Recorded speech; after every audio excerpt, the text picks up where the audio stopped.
Melbourne, the culture capital of Australia, known for its thriving arts, music, entertainment and live events. But following 4 lockdowns, the city now at risk of losing its identity. Over the last year, our industry has been decimated. Most people have lost 80 to 90% of their income. The longer this goes on, the harder it is for us to come back. The events industry is facing one of its toughest times in history. Venues sit dormant, the skilled workforce exiting the industry. Shows closing, some which won't return. It's been very hard.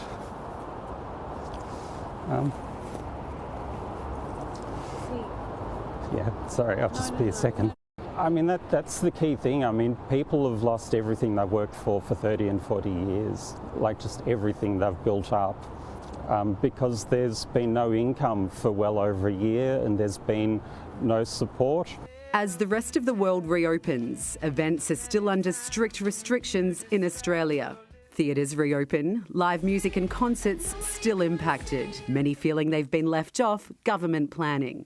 Pre-COVID, we were generating ticket revenues of $2 billion plus, and most of that in the last year has been lost. Melbourne's Cherry Bar has attracted some of the world's biggest names, from Guns N' Roses to Mick Jagger. So we're standing in the old bluestone building with such a rich rock and roll history, and unfortunately we're not even standing. In fact, we're on our knees, like the whole of the Melbourne live music scene. Owner James Young was appointed Melbourne's first chairman of the night, leading efforts to revive the city's $3.5 billion nighttime economy. So James, talk to me about this space right here.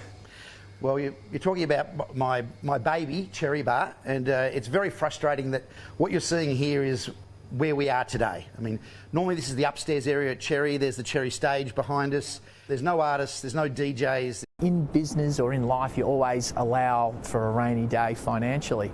However, you don't allow for 2 years of rainy days. And it's seen as double standards, with separate rules for sporting organisations versus arts and entertainment.